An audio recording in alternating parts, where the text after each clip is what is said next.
Hello everyone, আসসালামু আলাইকুম। Welcome back to my channel. আমি আজকে আপনাদেরকে দারুণ মজার একটা ফিন্নি তৈরি করে দেখাবো। এই ফিন্নিটা খেতে কিন্তু অসম্ভব মজা হয়ে থাকে। আমি আশা করছি আমার আজকের এই রেসিপিটা আপনাদের ভালো লাগবে। ভালো লাগলে প্লিজ আমার চ্যানেলটা সাবস্ক্রাইব করার অনুরোধ রইল। চলুন তাহলে রেসিপিটি দেখে নেওয়া যাক। ফিন্নি তৈরির জন্য প্রথমে আমি 1/3 কাপ পরিমাণ পোলাওয়ের চাল নিয়েছি। চালটাকে কয়েকবার ধুয়ে নিয়েছি।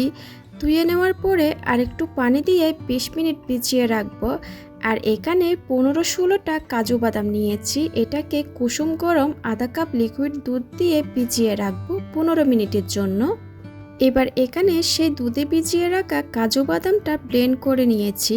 আর এখানে আমি চালের অতিরিক্ত পানিটা ফেলে দিয়ে 1 কাপ দুধ দিয়ে চালটাকে ব্লেন্ড করে নিয়েছি। এবার ফিন্নিটা রান্নার জন্য চুলায় একটা পাত্র বসিয়ে 5 কাপ পরিমাণ ফুল ক্রিম তরল দুধ নিয়েছি। আমি আজকে এখানে টোটাল 1.5 লিটার পরিমাণ দুধ ব্যবহার করেছি। এখানে আমি 4-5টা এলাচ আর সেই সাথে একটা দারুচিনি দিয়ে নিলাম। এখন এই দুধটাকে জাল করব আর কিছুক্ষণ পর পর অবশ্যই নেড়ে দিতে হবে।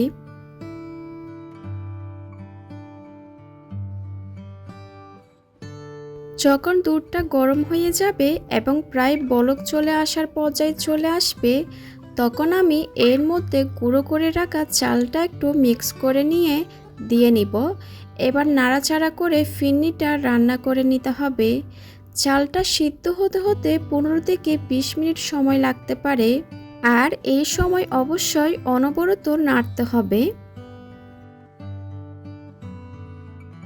প্রায় 15 থেকে 20 মিনিট পর চালটা পুরোপুরি সিদ্ধ হয়ে আসলে তখন দিয়ে দিচ্ছি পেস্ট করা কাজু বাদাম। আরও দিয়ে দিচ্ছি 1/2 কাপ পরিমাণ চিনি। এবার একটু নেড়েচেড়ে দিয়ে 5 থেকে 7 মিনিট পর্যন্ত রান্না করে নিব। 6 থেকে 7 মিনিট অনবরত রান্না করে নিয়েছি। দেখতেই পারছেন অনেকটা ঘন হয়ে এসেছে। এ পর্যায়ে আমি দিয়ে নিব মাওয়া। এখানে আমি 1/2 কাপ মাওয়ার সাথে 1/2 কাপ দুধ মিশিয়ে নিয়েছি। আরও দিয়ে নিচ্ছি 1 টেবিল চামচ পরিমাণ ঘি। এবার ঘি দেওয়ার পরে আমি আরও কিছুক্ষণ জাল করে নিব। প্রায় 15 মিনিট জাল করার পর এরকম ঘন হয়ে এসেছে। এর চেয়ে বেশি ঘন করব না। এই ফিন্নিটা ঠান্ডা হতে হতে অনেকটা ঘন হয়ে আসবে, তাই এরকম পাতলা থাকা অবস্থায় নামিয়ে ফেলতে হবে। এই ফিন্নিটা এখন হালকা গরম আছে। আর এই পর্যায়ে আমি ফিন্নিটা ছোট ছোট কাপে ঢেলে নিব। আর হালকা গরম থাকা অবস্থায় এই ফিন্নিটা কাপে নিয়ে নিতে হবে। উপরে কিছু কিশমিশ আর বাদাম দিয়ে ডেকোরেশন করে নিতে পারেন। সবগুলো ফিন্নি কাপে ঢেলে নিয়েছি। আর এই ফিন্নিটা নর্মাল ফ্রিজে 2 থেকে 3 ঘন্টা রেখে ঠান্ডা করে খেতে কিন্তু বেশি মজা লাগে। আমি আশা করছি আমার আজকের রেসিপিটা আপনাদের ভালো লেগেছে। ভালো লাগলে প্লিজ সাবস্ক্রাইব করার জন্য অনুরোধ রইল। রেসিপি সম্পর্কে কোনো মতামত থাকলে কমেন্ট সেকশনে গিয়ে কমেন্ট করে জানাতে পারেন।